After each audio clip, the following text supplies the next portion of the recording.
ఇప్పుడు యేసుక్రీస్తు ప్రభుల వారు ఎవరో అన్న సందర్భాన్ని గురించి మనము తెలుసుకుందాం. ఈ ప్రశ్న నేను వేస్తుంది కాదు, అనేక మంది మతోన్మాదులు ఏమంటున్నారంటే యేసుక్రీస్తు ప్రభుల వారు దేవుడు కాదు అన్న మాట అంటున్నారండి.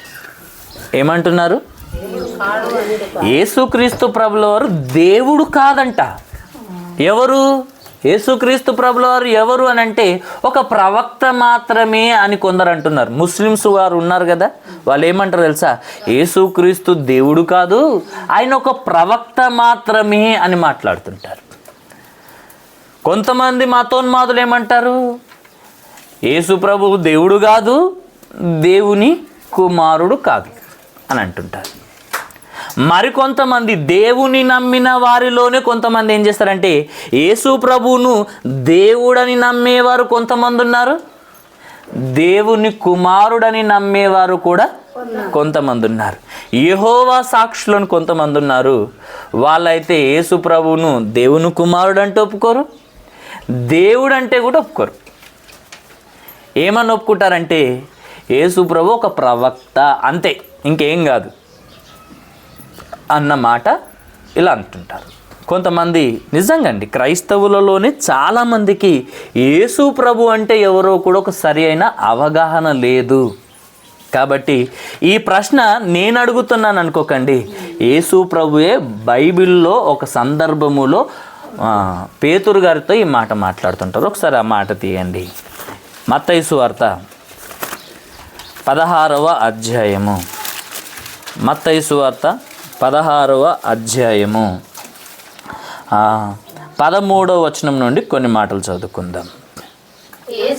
యేసు పిలుపుదైన కైసరయ ప్రాంతములకు వచ్చి మనుష్య కుమారుడు ఎవడని జనులు చెప్పుకొనుచున్నారని తన శిష్యులను అడగగా వారేమంటున్నారంటే కొందరు బాప్తిస్మమిచ్చు యోహాననియు, మరికొందరు యేసు ప్రభువును ఏలియా అనుకుంటున్నారని, మరికొందరు యేసు ప్రభువును ఇర్మియా అనుకుంటున్నారని, మరికొందరు ప్రవక్తలలో ఒకడని, ఈ విధంగా యేసు ప్రభువును ఏ విధంగా అనుకుంటున్నారో ఇక్కడ వ్రాయబడింది. యేసు ప్రభువు ఫిలిప్పుదైనటువంటి కైసరయ ప్రాంతంలోకి వచ్చినప్పుడు యేసు ప్రభువే అంటున్నాడు. ఏమని అంటున్నాడంటే తన శిష్యులను చూసి నా గురించి జనులు ఏమనుకుంటున్నారు అన్న మాట మాట్లాడుతున్నాడు. అర్థమవుతుందమ్మా? నాన్న వింటున్నావా? ఇక్కడ జాగ్రత్తగా వినండి. నా గురించి జనులు ఏమనుకుంటున్నారు అని యేసు ప్రభు తన శిష్యులను అడగగా శిష్యులకు 4 రకాలైనటువంటి అనేకమైనటువంటి మాటలు వినిపించాయి. ఆ శిష్యులు ఏమంటున్నారంటే యేసు ప్రభుతో, ప్రభువా నిన్ను జనులు ఏమనుకుంటున్నారంటే బాప్తిస్మం ఇచ్చు యోహానని నిన్ను అనుకుంటున్నారు, మరికొందరు ఏమనుకుంటున్నారంటే నిన్నే ఏలియా అనుకుంటున్నారు, మరికొందరేమో ఇర్మియా అనుకుంటున్నారు, మరికొందరేమో ప్రవక్తలలో ఒకడు అని అనుకుంటున్నారు. అయితే నీవేమనుకుంటున్నావు అనేసి పేతురు గారిని అడిగితే పేతురు అంటుంటాడు. ఏమంటున్నాడు ఒకసారి చూడండి. అందుకు సీమోను పేతురు, నీవు సజీవుడవగు దేవుని కుమారుడవైన క్రీస్తు అని చెప్పాను. అందరూ నానా రకాలుగా అనుకుంటున్నారు యేసు ప్రభువును చూసి. ఆయన చేస్తున్న అద్భుతములు, మహత్కార్యములు, సూచక క్రియలను బట్టి అనేకులు ఒక ప్రవక్తగానే అనుకుంటున్నారు. మళ్ళీ నీవేమనుకుంటున్నావు పేతురు అని అంటే పేతురు అంటున్నాడు, నీవు సజీవుడవగు దేవుని కుమారుడవు అన్న మాట ఇక్కడ వ్రాయబడింది. సజీవుడవగు దేవుని కుమారుడంట. యేసు ప్రభు ఎవరని తెలుసుకుంటున్నాము? యేసు ప్రభు అన్న, యేసుక్రీస్తు అన్న పదానికి అర్థం తెలుసుకున్నాము. ఇప్పుడు యేసు ప్రభు ఎవరో తెలుసుకుంటున్నాము. యేసు ప్రభు ఎవరు అని అడిగితే నానా రకాలుగా అనుకుంటున్నారు ప్రజలు. కానీ శిష్యుని అడిగితే శిష్యుడు ఏమంటున్నాడంటే నీవు సజీవుడవగు దేవుని కుమారుడు అంటే యేసుప్రభు ఏమన్నాడు తెలుసా? అందుకు యేసుప్రభు ఏమంటాడు తెలుసా? సీమోను బర్యోనా, నీవు ధన్యుడవు, పరలోకమందున్న దేవుడు ఈ మాట నీకు బయలుపరిస్తేనే గాని నువ్వు ఈ వాస్తవాన్ని చెప్పలేవు. ఈ వాస్తవాన్ని నువ్వు చెప్పావంటే కారణం ఏంటో తెలుసా? దేవుడు నీకు ఈ విషయాన్ని బయలుపరిచాడు. అంటే దేవుడు శిష్యులకు ఏమని బయలుపరిచాడు అని మనకు అర్థమవుతుందంటే, యేసు ప్రభువు దేవుని యేసు ప్రభు ఎవరంట? దేవుని కుమారుడు. అవునా కాదా? ఇప్పుడు శిష్యుని అడిగితే శిష్యుడు ఏమంటున్నాడంటే, నీవు దేవుని కుమారుడు అని అంటున్నాడు. దేవుడు యేసు ప్రభువుని గురించి ఏమన్నాడో తెలుసా? దేవుడు యేసు ప్రభువుని గురించి ఏమన్నాడో తెలుసా? మత్తయి సువార్త ఇదే 3వ అధ్యాయం తీయనవసరం లేదు, ఆ 17వ వచనం చదువుకుంటే మనకు ఒక విషయం తెలుసు కదా. దేవుడు ఏమంటున్నాడు? ఇతడే నా ప్రియ కుమారుడు, ఇతడే నా ప్రియ కుమారుడు. యేసు ప్రభువును చూసి శిష్యుడేమో నువ్వు దేవుని కుమారుడు అంటున్నాడు. దేవుడేమో యేసు ప్రభువును చూసి నీవే నా ప్రియ కుమారుడవు, నీ అందే నేను ఆనందించుచున్నాను అని దేవుడు యేసు ప్రభువును గురించి ఏమంటున్నాడు? నీవు నా కుమారుడవని యేసు ప్రభువును గురించి దేవుడే సాక్ష్యం ఇస్తున్నాడు. పరిశుద్ధాత్ముడు కూడా ఏమని సాక్ష్యం ఇస్తున్నాడు అనంటే, యేసుక్రీస్తు దేవుని కుమారుడని ఆయన కూడా సాక్ష్యం చెప్తున్నాడండి. ఇప్పుడు దేవుడు యేసు ప్రభువును చూసి నా కుమారుడు అంటున్నాడు, పరిశుద్ధాత్ముడు యేసు ప్రభువును చూసి దేవుని కుమారుడు అంటున్నాడు. ఇక్కడ శిష్యుడు కూడా యేసు ప్రభువును చూసి దేవుని కుమారుడు అని అంటున్నాడు. పోనీ దయ్యాలు యేసు ప్రభువును చూసి ఏమంటున్నాయంటే, యేసు ప్రభువును చూసి సర్వోన్నతుడవగు దేవుని కుమారుడవైన యేసు అన్న మాట దయ్యాలు కూడా మాట్లాడుతున్నాయి. రిఫరెన్స్లు ఇస్తే మళ్ళీ సమయం లేట్ అవుతుందని మీకు ఒక్క మాటలో చెప్పేస్తున్నాను, ఆలోచించండి. దయ్యాలు కూడా ఏమంటున్నా యేసు ప్రభువును చూసి? సర్వోన్నతుడవగు దేవుని కుమారుడవగు యేసు అని మాట్లాడుతున్నాయండి. అంటే యేసు ప్రభు ఎవరో దయ్యాలకు కూడా తెలుసు. ఎవరంట యేసు ప్రభు? దేవుని కుమారుడు. ఎంతమంది సాక్ష్యాలు విన్నాం మనము? శిష్యుల సాక్ష్యం విన్నాము, దేవుని సాక్ష్యం విన్నాము, పరిశుద్ధాత్ముని సాక్ష్యం విన్నాము, దయ్యాల సాక్ష్యము కూడా ఏమనిస్తున్నాయో తెలుసా? దేవుని కుమారుడు, దేవుని కుమారుడు అన్న మాటని చెప్తున్నాయి. పోనీ దేవదూతలు ఏమంటున్నాయో తెలుసా? యేసు ప్రభువును చూసి, యేసు ప్రభువును చూసి దేవదూతలు ఏమంటున్నాయో తెలుసా? ఏమంటున్నాయో తెలుసా?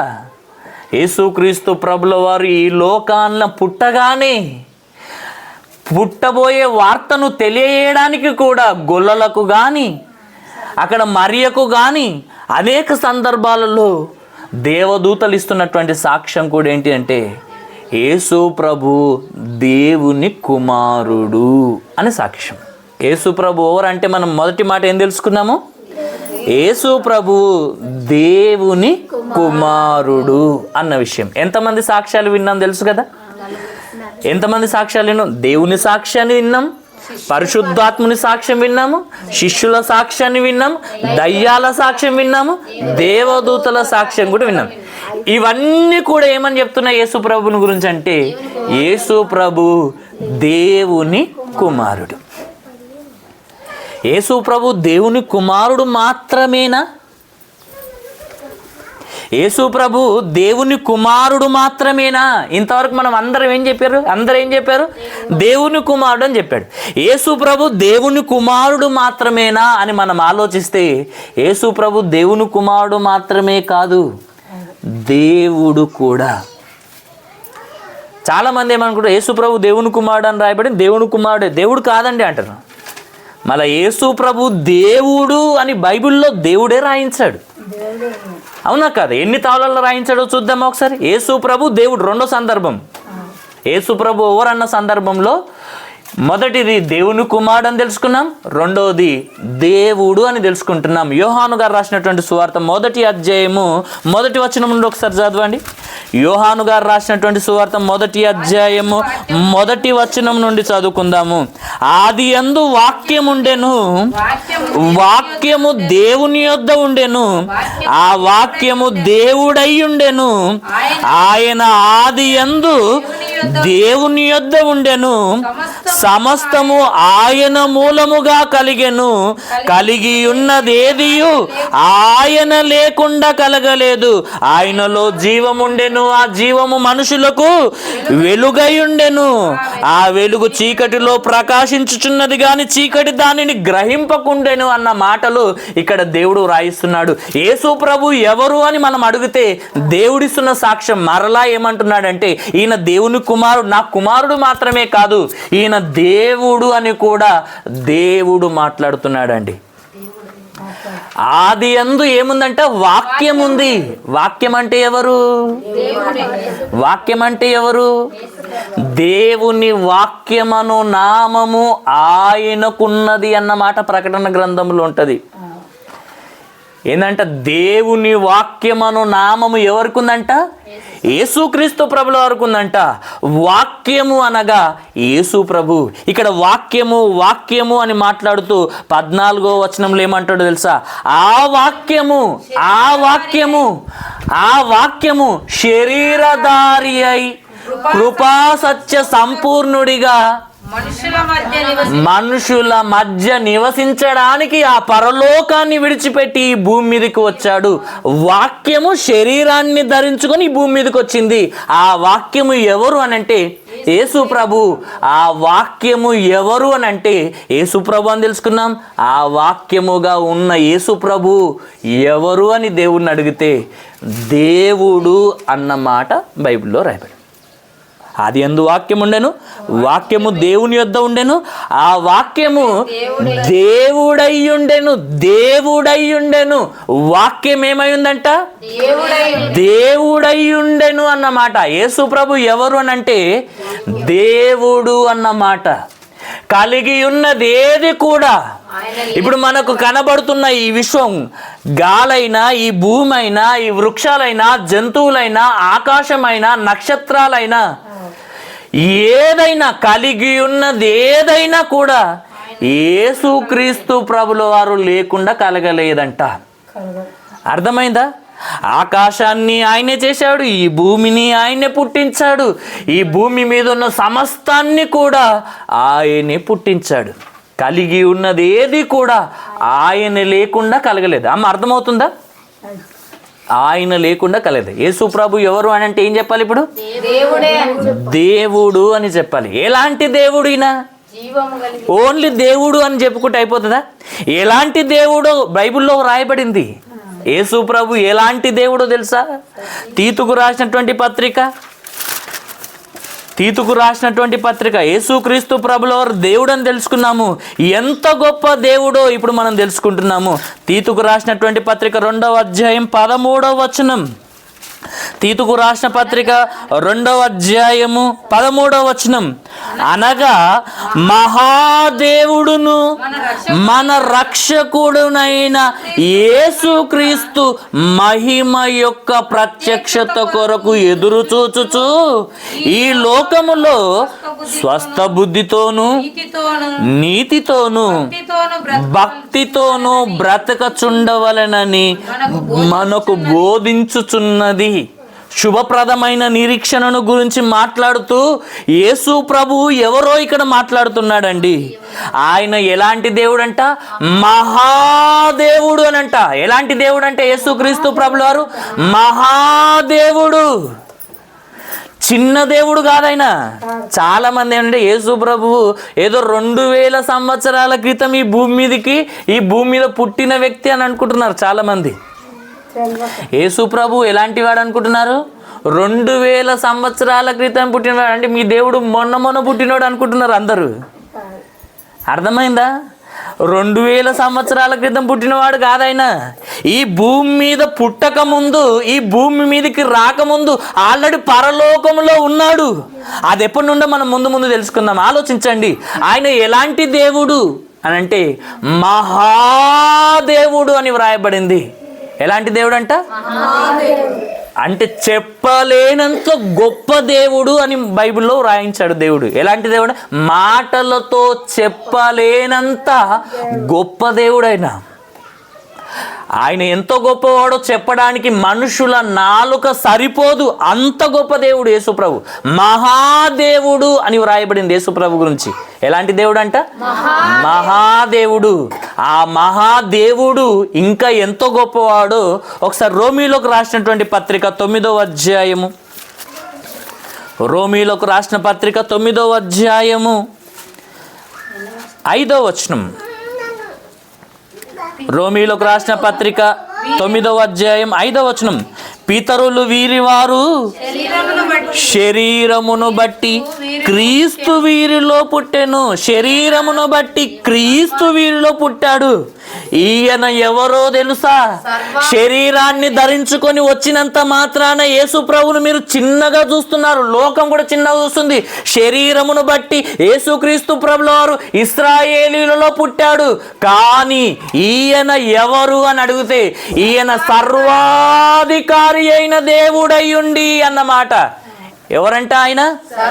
సర్వాధికారము కలిగిన దేవుడైన మహాదేవుడు అని తెలుసుకున్నాము. ఇప్పుడేం తెలుసుకుంటున్నాం ఆయన గురించి? సర్వాధికారం కలిగినటువంటి దేవుడైనా. ఎలాంటి దేవుడు అంట? సర్వాధికారం అంటే ఆయనకు సమస్తమైన ఆ అధికారము ఆయన కలిగి ఉన్నాడు అన్న మాట మనకు తెలియజేస్తుంది. ఈయన సర్వాధికారి అయిన దేవుడై ఉండి నిరంతరము స్తోత్రార్హుడు అన్నమాట. ఎంతకాలం స్తోత్రార్హుడు అంట? చాలా మంది ఏమనుకుంటారంటే దేవుణ్ణే స్తుతించాలి, దేవుణ్ణే మహిమపరచాలి అని అనుకుంటారు. కానీ బైబిల్లో ఏమని రాయబడింది? యేసు ప్రభువు కూడా నిరంతరము స్తోత్రార్హుడు, పూజింప తగినవాడు.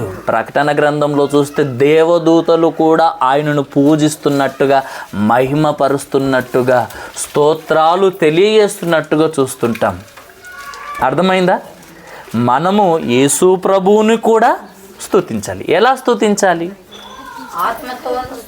ఎలా స్తుతించాలి? ఆయనను ఎలా మహిమపరచాలి? నీ దేహముతో దేవుణ్ణి, యేసు ప్రభువుని మహిమపరచాలి. ఇప్పుడు యేసు ప్రభువుని నమ్ముకున్నాం, బాప్తిస్మం తీసుకున్నాం, అవునా కాదా? అంటే సంఘములో చేర్చబడ్డాము.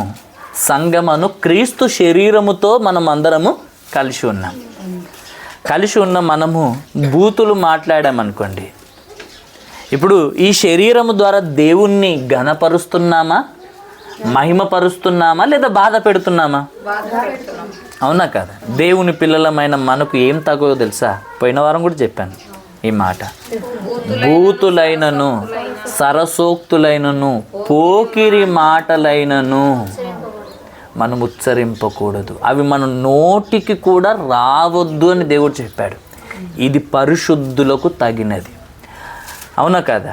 కొన్ని సందర్భాల్లో మా లేఖన అంటుంటుంది, వాళ్ళన్న తిడితే వాళ్ళు తిట్టిరని అంటారు. ఏం తిట్టిరమ్మా అని అంటే అది బూతు మాట్లాడిని అంటారు. ఎందుకంటే ఆమెకు ఆల్రెడీ మేము చిన్న ఉన్నప్పుడు చెప్పామంట, అవి పేరు కూడా ఎత్తొద్దు అన్న మాట చెప్పినందుకు ఆమె కొన్ని సందర్భాల్లో ఆ పేరు కూడా చెప్పది బూతు అని మాట్లాడుతుంది. నిజంగా అండి, మనము పలానా వాళ్ళు ఇలా తిట్టారని మనం పలుకుతుంటాం, అలా కూడా పలుకోద్దు. ఒక మాట చెప్పాలంటే అర్థమైందా, అర్థం కాలేదా? పలానా వాళ్ళు ఇలా తిట్టారని మనం ఎక్స్ప్లెయిన్ చేస్తుంటాం, ఆ పేరు కూడా మన నోటికి రానివ్వకూడదు. ఇదే పరిశుద్ధులకు తగినది అన్నమాట బైబిల్లో రాయబడింది. కాబట్టి ఇక్కడ రాయబడింది అంటే యేసు ప్రభు ఈయన సర్వాధికారి అయిన దేవుడయుండి నిరంతరము స్తోత్రార్హుడు, పూజింప తగినవాడు. ఇప్పుడు ఎన్ని తెలుసుకున్నాం మనం యేసు ప్రభు ఎవరంటే? రెండే విషయాలు తెలుసుకున్నాం. యేసు ప్రభు దేవుని కుమారుడు అని తెలుసుకున్నాం. ఎవరెవరు యేసు ప్రభును దేవుని కుమారుడుగా సాక్ష్యం ఇస్తున్నారో విన్నాం. రెండోది యేసు ప్రభు దేవుడు అని తెలుసుకున్నాము. అవునా కదా? ఎంత గొప్ప దేవుడు అంటే మహాదేవుడు అని తెలుసుకున్నాము, సర్వాధికారి అయిన దేవుడు అని తెలుసుకున్నాము. ఇంకా చూస్తే ఆయన స్తోత్రార్హుడు అని కూడా తెలుసుకుంటున్నాము. యెషయా గ్రంథంలో చూస్తే ఆయన బలవంతుడైన దేవుడు అని కూడా బైబిల్లో రాయబడింది. అర్థమైందా? ఎలాంటి దేవుడు అంట? బలవంతుడైన దేవుడు అని రాయబడింది ఆయన. కాబట్టి యేసు ప్రభు ఎవరు అని అంటే దేవుడు అని నమ్మాలి. అలా ఏంటిది? కొంతమంది అంటారు యేసు ప్రభు దేవుని కుమారుడు దేవుడా, రెండే చెప్పండి. అర్థమైందా? యేసు ప్రభు దేవుని కుమారుడా దేవుడా, ఏదో ఒకటి చెప్పండి, రెండు చెప్పొద్దండి. దేవుని కుమారుడు ఎట్లయితాడు, దేవుడు ఎట్లయితాడు అని కొంతమంది అంటుంటారు. ఇప్పుడు నేనే ఉన్నానండి, నా భార్యకు నేనేమవుతా? భర్తనవుతా. నా పిల్లలకు నేనేమవుతా? తండ్రిని అవుతా. అవునా కాదా? మా అమ్మ నాన్నకి ఏమైతా? కొడుకునైతా. అవునా కాదా? ఇంకా మా బంధువులకు ఒక్కొక్కరికి ఒక్కొక్క వరుసలో నేను అవునా కాదా పిలువబడుతుంటాను. మనిషిగా ఉన్న నన్నే ఇన్ని రకాలుగా పిలుస్తున్నప్పుడు యేసుప్రభు ఎవరు? మన చిన్న మనిషి. అవునా కాదా? సందర్భాన్ని బట్టి మనిషిని కూడా పిలిచే విధానం మారుతుందా మారదా? ఇప్పుడు నా పిల్లలేమో నాన్న అంటారు, నా భార్యనేమో భర్త అంటాడు, యజమానుడు అంటారు. అవునా కాదా? నా తల్లిదండ్రులేమో కుమారుడు అంటారు. ఇలా నానా సందర్భాలుగా నేనే పిలువబడుతున్నా కదా. మళ్ళీ యేసు ప్రభువుని ఇన్ని పేర్లతో పిలవద్దా? చెబుతుందెవరు? దేవుడే రాయించాడు. ఆయన దేవుని కుమారుడు, ఆయన దేవుడు అని రాయించాడు. ఇంకా ఎవరని రాయించాడో తెలుసా యేసుప్రభు గురించి? మీరు ఎప్పుడు వినని సంగతులు ఈ దినం మనం యేసుప్రభు గురించి ఒక పరిపూర్ణమైన అవగాహన కొరకు మనం ఇది తెలుసుకుంటున్నాం. ఎందుకంటే యేసుప్రభువుని గురించే మనకు అర్థం కాలేదనుకో, మనం ఆయనను ఇంకా ఎట్లా ఎరగగలుగుతాం చెప్పండి? అవునా కాదా? కాబట్టి యేసుక్రీస్తు ప్రభుల వారు ఇంకా ఎవరు అని అంటే బైబిల్లో రాయబడింది ఆయన ఆల్ఫా ఒమేగా. ఎవరంట? ఆల్ఫా ఒమేగా అంటే ఆది అంతము లేనివాడు అని అర్థం. అర్థమైందా? అర్థం కాలేదు. ఎవరంటే యేసు ప్రభు. ఒకసారి రిఫరెన్స్ కూడా తీయండి. ప్రకటన గ్రంథము యేసుక్రీస్తు ప్రభుల ఎవరని తెలుసుకుంటున్నాం? ఆది అంతము లేనివాడు అని తెలుసుకుంటున్నాం. ప్రకటన గ్రంథం 1వ అధ్యాయం 18వ వచనం చదవండి ఫస్ట్. ప్రకటన గ్రంథం 1వ అధ్యాయము 18వ వచనం. యేసుక్రీస్తు ప్రభుల వారు చనిపోయి తిరిగి లేచిన తర్వాత దర్శనములో యోహాను గారి ద్వారా మాట్లాడుతున్న మాట భక్తుడు పరిశుద్ధాత్మ ప్రేరేపణ చేత వ్రాయిస్తున్న మాట. ఏమని వ్రాయిస్తున్నాడంటే, ఏమని పాడుతున్న మాట? యేసు ప్రభు అంటున్నా, నేను మొదటి వాడను, కడపటి వాడను, జీవించువాడను, మనుషులనందరినీ రక్షించడానికి ఈ లోకానికి వచ్చి మృతుడనయ్యాను, కానీ ఆ మృతిని గెలిచి సజీవుడనై ఇప్పుడు యుగ యుగములు నేను జీవించుతున్నవాడను అన్నమాట యేసుక్రీస్తు ప్రభుల వారు మాట్లాడుతున్న మాట. ఏమంటున్నాడు అక్కడ? నేను మొదటి వాడను అంటున్నాడు. యేసుక్రీస్తు ప్రభుల వారు ఎవరంట? ఆయనే మొదటివాడు. మొదటగా ఉన్నది ఎవరు? దేవుడే కదా. యేసుక్రీస్తు ప్రభుల వారు ఎప్పటి నుండి అన్నాడంట? మొదటి నుండి ఉన్నాడంట. అర్థమైందా? మొట్టమొదటగా దేవుడే ఉన్నాడని మనం తెలుసుకుంటున్నాం కదా. యేసు ప్రభు కూడా మొదటివాడు అని వ్రాయబడింది. కడపటి వాడను కూడా నేనే అంటున్నాడు. మొదటి వాడను నేనే, కడపటి వాడను కూడా నేనే అని అంటున్నాడు. మిమ్మల్ని రక్షించడానికి శరీరాన్ని ధరించుకొని ఈ భూమి మీదకి వచ్చి మృతుడనయ్యాను. 3వ దినం ఆ మృతిని గెలిచి, మరణాన్ని గెలిచి సజీవుడనై ఇప్పుడు యుగ యుగాలు నేను జీవించుచున్నవాడనై ఉన్నాను అన్న మాట అక్కడ వ్రాయబడింది. మరియు మరణము యొక్కయు పాతాళము యొక్కయు తాళపు చెవులు నా స్వాధీనములో ఉన్నాయంట. ఎవరి స్వాధీనములో ఉన్నాయి? యేసుక్రీస్తు స్వాధీనములో ఉన్నాయంట. ఏ తాళాలు ఉన్నాయంట? పాతాళము యొక్క తాళపు చెవులు యేసు ప్రభు దగ్గరనే ఉన్నాయంట. అదే ప్రకారంగా పరలోకము యొక్క తాళపు చెవులు కూడా యేసు ప్రభు దగ్గరనే ఉన్నాయంట. అర్థమైందా? ఇప్పుడు పరలోకానికి నిన్ను ఒకవేళ తీసుకెళ్ళాలంటే ఎవరు తాళం ఓపెన్ చేయాలి తెలుసా? నువ్వు పరలోకానికి రావాలంటే తాళం ఎవరి దగ్గర ఉంది? యేసు ప్రభు దగ్గర ఉంది. ఆయనకు నచ్చినట్టుగా బ్రతికితేనే నీకు డోర్ ఓపెన్ చేస్తాడు. అవునా కాదా? ఒకవేళ ఆయనకు నచ్చినట్టుగా బ్రతకకు, తలుపు మూసేసి నీవెవరో నేను నిశ్చయముగా ఎరగను అంటాడు. ఆయనకు నచ్చినట్టుగా బ్రతకకపోతే పాతాళపు ద్వారాలు ఓపెన్ చేసి అక్కడికి పంపిస్తాడు, అంటే నరకానికి పంపిస్తాడు. అర్థమైందా? అక్కడ వ్రాయబడిన మాట, సర్వాధికారం కలిగినటువంటి ఆయన, సమస్త లోకాలలో ఆయన మహిమకు అర్హుడు. ఆయన గురించి వ్రాయబడిన మాటలు ఎంత గొప్పగా ఉన్నాయో తెలుసా? ఆయన సర్వాధికారం కలిగినటువంటి వాడు అని వ్రాయబడిన మాటలు మనకు బైబిల్లో అనేక సందర్భాల్లో కనబడతాయి. ముందు ముందు తెలుసుకుందాం. ఇక్కడ వ్రాయబడిన మాట, ఆయన మొదటివాడు కడపటివాడు. ఇంకా ప్రకటన గ్రంథము ఒకసారి 21వ అధ్యాయము 6వ వచనం. ప్రకటన గ్రంథం 21వ అధ్యాయము 6వ వచనం. మరియు ఆయన నాతో ఇట్లా, నేను ఫోన్ ఒకసారి ఇక్కడ, సమప్తమైనవి నేనే అల్ఫయు ఒమేగయు అనగా ఆదియు అంతమునై ఉన్నవాడను. ఓకే. తప్పికొనువానికి జీవజలముల బుగ్గలోని జలమును నేను ఉచితంగా అనుగ్రహించును.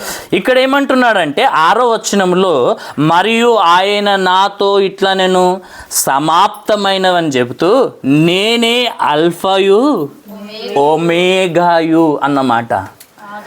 అల్ఫాయు నేనే, ఒమేగాయు నేనే.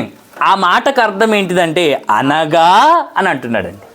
అల్ఫాయు నేనే, ఒమేగాయు నేనే అని మాట్లాడుతూ అదేంటిదో మనకు అర్థం కానికి, అనగా ఆదియు నేనే, అంతము నేనై ఉన్నాను అన్నమాట అక్కడ యేసుప్రభు మాట్లాడుతున్నాడు.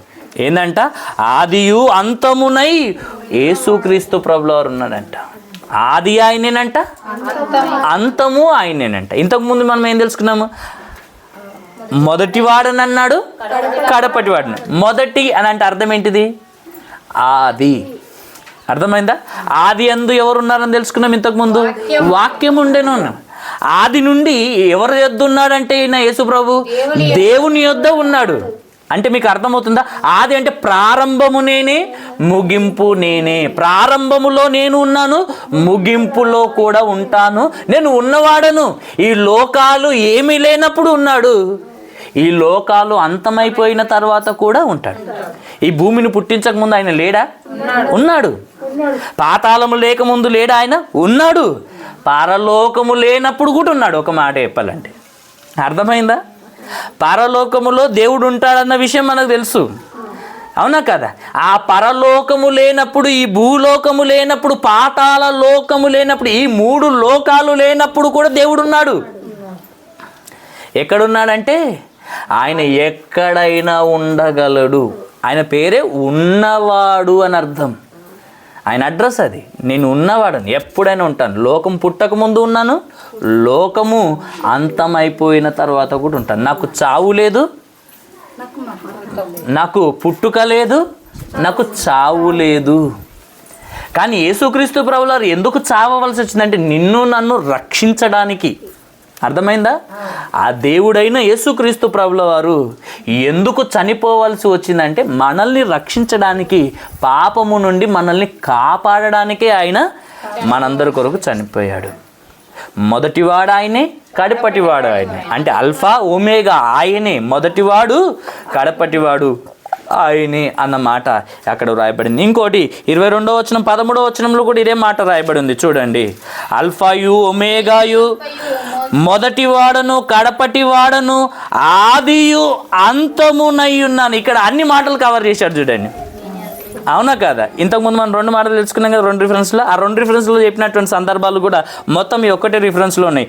అల్ఫాయు ఒమేగాయు, మొదటివాడను కడపటివాడను ఆదియు అంతమునై నేనే ఉన్నాను అంటున్నాడు. ఈ లోకానికి ఆయనే ఆది, ఈ లోకానికి అంతము కూడా ఆయన. ఆయన మొదటి నుండి ఉన్నాడు, దేవుని యొద్ద ఉన్నాడు అన్న విషయాన్ని మనం ఆలోచించాలి. ఓకేనా? యేసుక్రీస్తు ప్రభువారు ఎవరంటే 3వ సందర్భంలో మనం ఏం తెలుసుకున్నాము? ఆది అంతము. ఆది అంతము. మొదటిదేమో దేవుని కుమారుడు, రెండోది దేవుడు, మూడోది ఆది అంతము.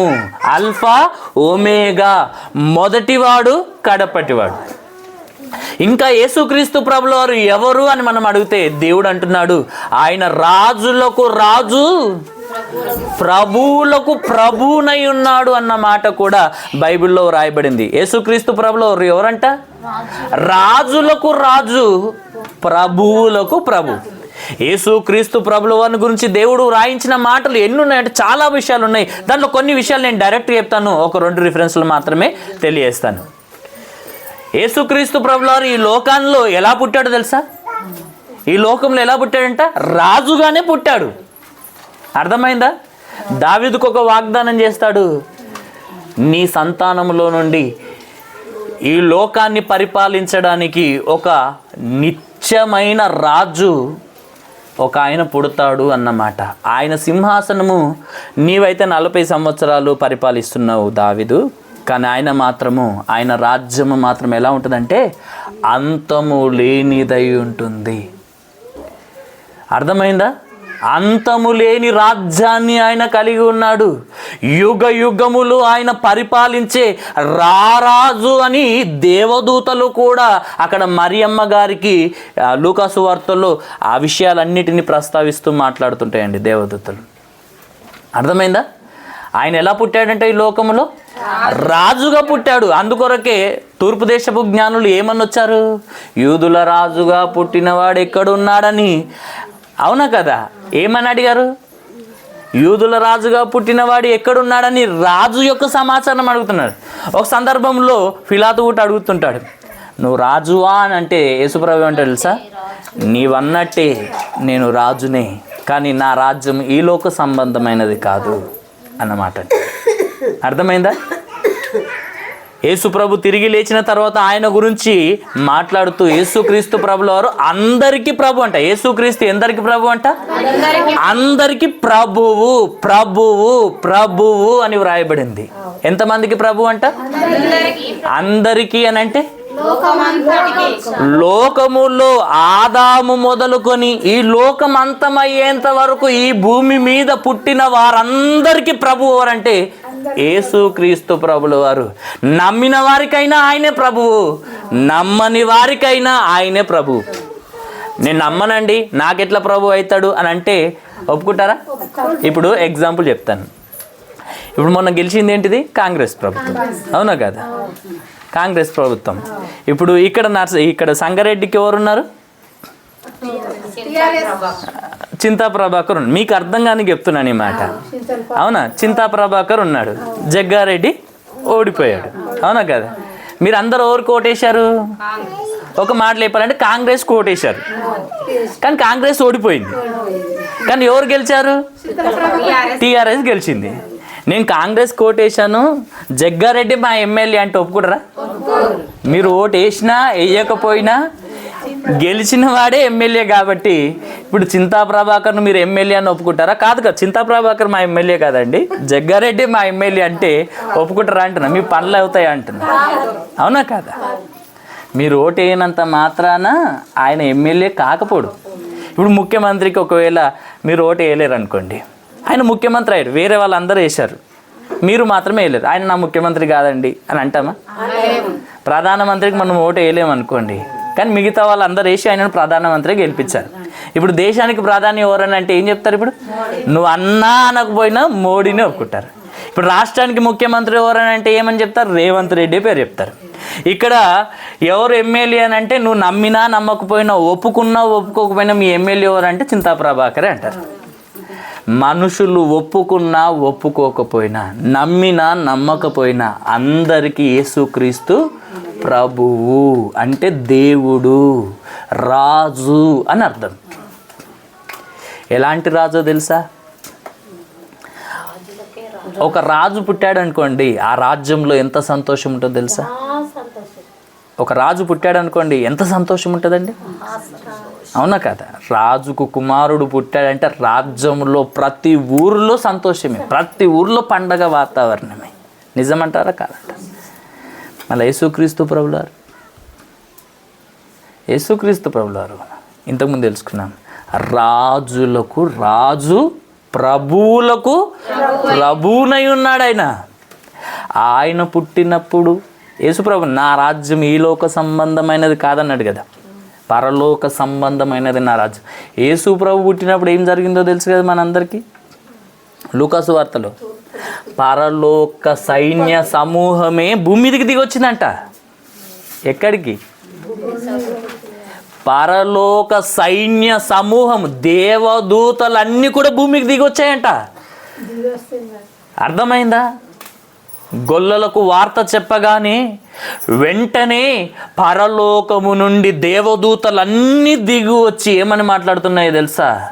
సర్వోన్నతమైన స్థలములలో దేవునికి మహిమయు, ఆయనకి ఇష్టులైన పిల్లలకు భూమి మీద సమాధానము కలుగునుగాక అని ప్రతిగానాలు చేస్తూ దేవుణ్ణి మహిమపరిచినట్టుగా చూస్తున్నాం. అంటే ఆత్మ సంబంధమైన ఆ దేవుడు, పరలోకపు రాజు ఈ భూమి మీదకి వచ్చినప్పుడు పరలోకములో ఉన్న దేవదూతల సమూహాలు అన్నీ కూడా భూమి మీదకి వచ్చి దేవుణ్ణి మహిమపరుస్తున్నట్టుగా మనకు కనబడుతుంది. ఆ సందర్భాన్ని చూసినటువంటి గొల్లల పరిస్థితి ఎలా ఉంటుంది చెప్పండి? పరవశించిపోయి వాళ్ళు పరిగెత్తుకొని గొర్రెలను విడిచిపెట్టి యేసుప్రభువుని చూడడానికి వెళ్ళారండి. అర్థమైందా? ఎందుకంటే తెలియజేసింది మనుషులు కాదు, పరలోకము నుండి దేవదూతలు వచ్చి వారికి తెలియజేశాయి. ఆలోచించండి, ఎందుకు తెలియజేశాయి వారికి తెలియజేయగానే వారు వెళ్ళి చూసి వచ్చి ఆ సమాచారాన్ని ఆ దేశమంతటి తెలియజేశారంట. యేసు ప్రభువుని గురించిన సమాచారాన్ని ఆ దేశమంతటి తెలియజేశారంట. మనము పక్కలో కూడా చెప్పాం, అవునా కదా? ఇప్పుడు సమరయ స్త్రీ గురించి కూడా మనం తెలుసుకున్నాం. ఆ ఊరు మొత్తం తెలియజేసింది. ఈ గొర్రెల కాపర్లు ఆ దేశమంతటా తెలియజేశారంట. మనము యేసుప్రభు గురించి విన్నా కానీ ఎవరికి చెప్పం, అవునా కదా? ఆయన ఎలాంటి వాడని రాయబడిందంటే రాజులకు రాజు, ప్రభువులకు ప్రభు. 2 రిఫరెన్స్లు ఇచ్చేసి ముగించేస్తాను, ఆలోచించండి ఈ సందర్భాన్ని. ప్రకటన గ్రంథం 17వ అధ్యాయము 14వ వచనం చదువుకుందాం. ప్రకటన గ్రంథం 17వ అధ్యాయం 14వ వచనం. వీరు గొర్రె పిల్లతో యుద్ధము చేతురు గాని గొర్రె పిల్ల ప్రభువులకు ప్రభువును రాజులకు రాజునయ్యున్నందున తనతో కూడా ఉండిన వారు పిలువబడిన వారై ఏర్పరచబడిన వారై నమ్మకమైన వారై ఉన్నందున ఆయన ఆ రాజులను జయించును అన్నమాట. ఇక్కడ రూపకాలంకరంలో అనేకమైన సందర్భాలు దయ్యమును గురించి మాట్లాడుతూ, లోక సంబంధమైన అపవాదిని గురించి మాట్లాడుతూ, వాని యొక్క సైన్యాన్ని గురించి మాట్లాడుతూ, ఈ లోకంలో వాని అధికారం కింద ఉన్నటువంటి రాజుల గురించి మాట్లాడుతూ యేసు ప్రభువుని గురించి అక్కడ తెలియజేస్తున్న సందర్భం అది. యేసుక్రీస్తు ప్రభులో వారు ఎవరంట?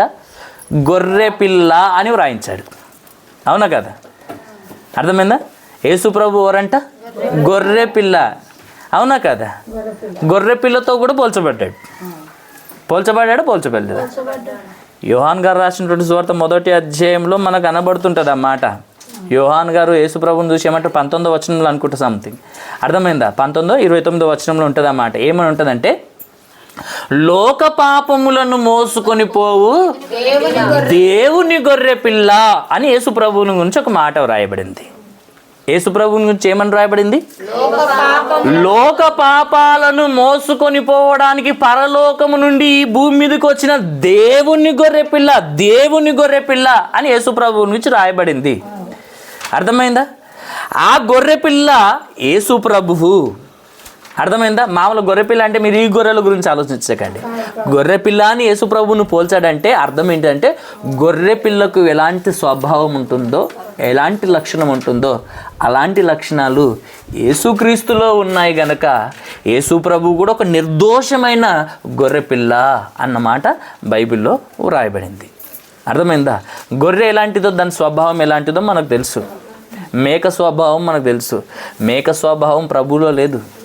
గొర్రె స్వభావం, బొచ్చు కత్తరించు అని ఎదుట గొర్రె పిల్ల మౌనముగా ఎలా ఉంటుందో యేసు ప్రభు కూడా ఆయన చనిపోయేటప్పుడు తిట్టిన వారిని తిట్టలేదు, కొట్టిన వారిని కొట్టలేదు, దూషించిన వారిని దూషించలేదు, ఉమ్మి వేసిన వారిని కూడా ఆయన తిరిగి ఒక్క మాట అనలేదు. ఆయనను బెదిరించిన కానీ తిరిగి ఆయనను దూషించిన బదులు దూషించలేదంట. బెదిరించే శక్తి ఆయనకున్నా కానీ ఒక్క మాట అనలేదు.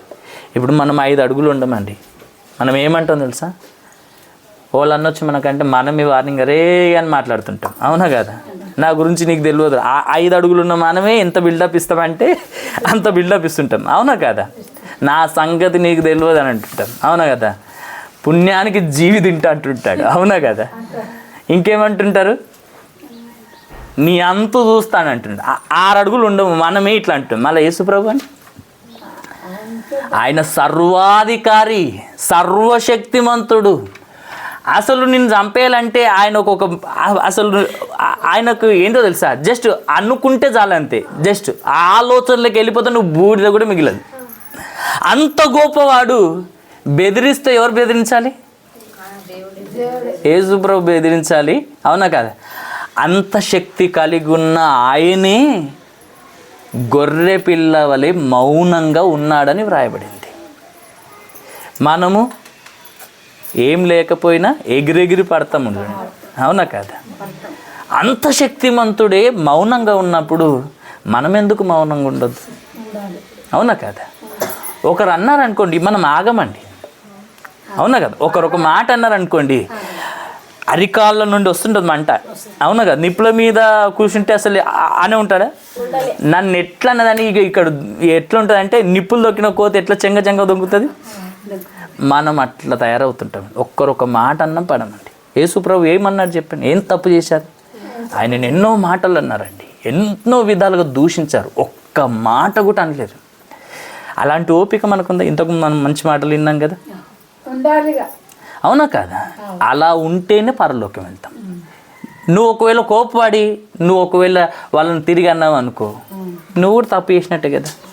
పగ తీర్చుకొనుట మీ పని కాదు, మీరు దేవునికి అప్పగించాలి. ఎవరికి ఎట్లా బుద్ధి చెప్పాలో దేవుడు చెప్తాడు.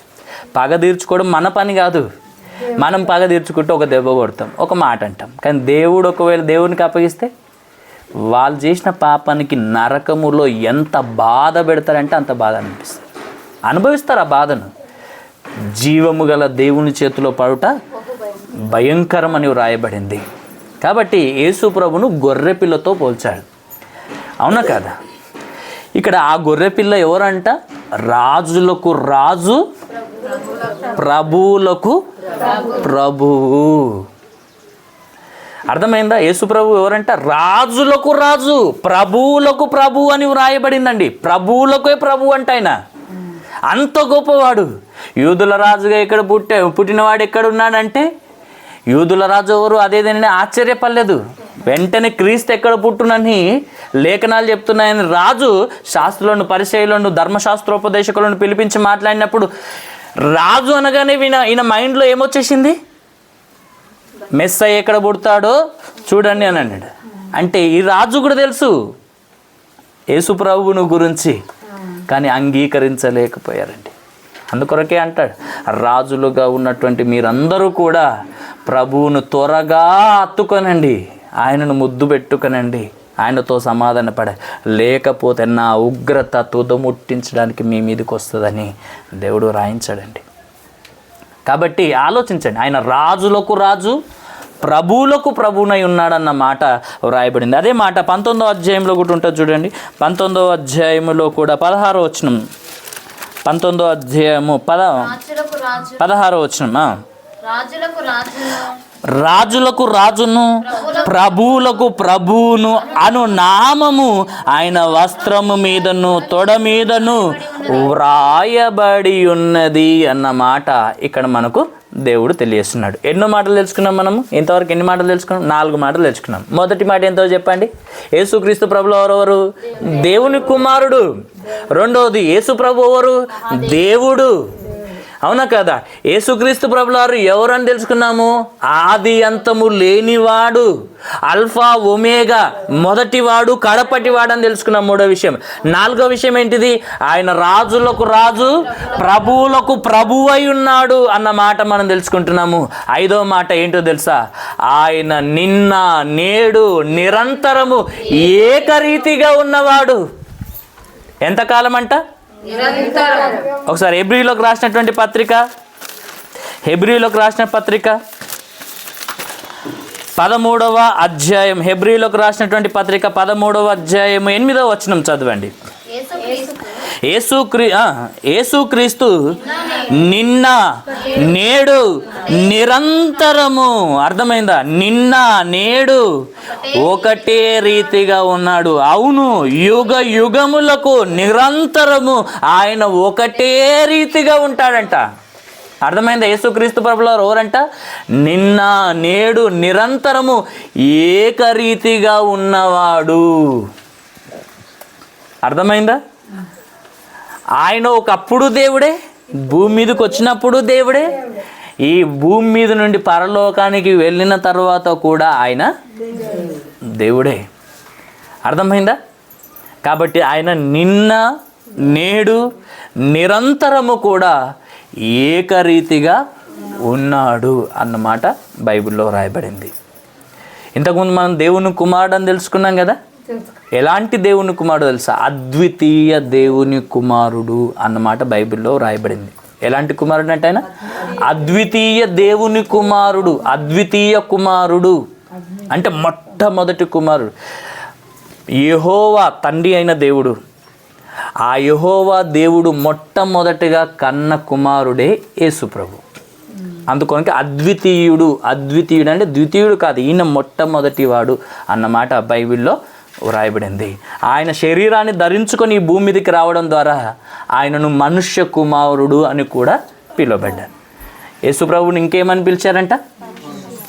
మనుష్య కుమారుడు అని బైబిల్లో రాయబడింది, అద్వితీయ కుమారుడు అని బైబిల్లో రాయబడింది, దేవుని కుమారుడు అని కూడా బైబిల్లో వ్రాయబడింది. ఇంకా యేసుక్రీస్తు ప్రభువుల వారు ఎవరో ఒకసారి యెషయా గ్రంథం తీయండి. యెషయా గ్రంథం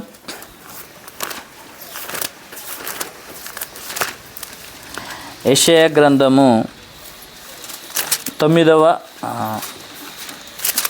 యెషయా గ్రంథము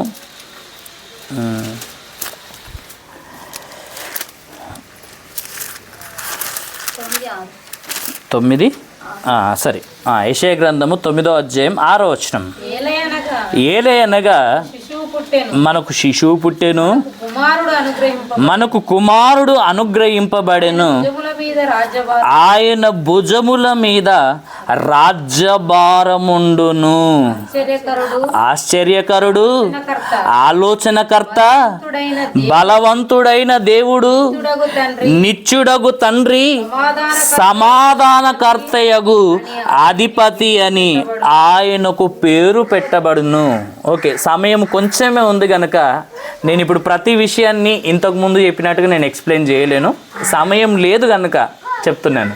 సమయం లేదు కనుక జస్ట్ ఆయన ఎవరో అన్న విషయాలను నేను ఫాస్ట్గా చెప్తాను.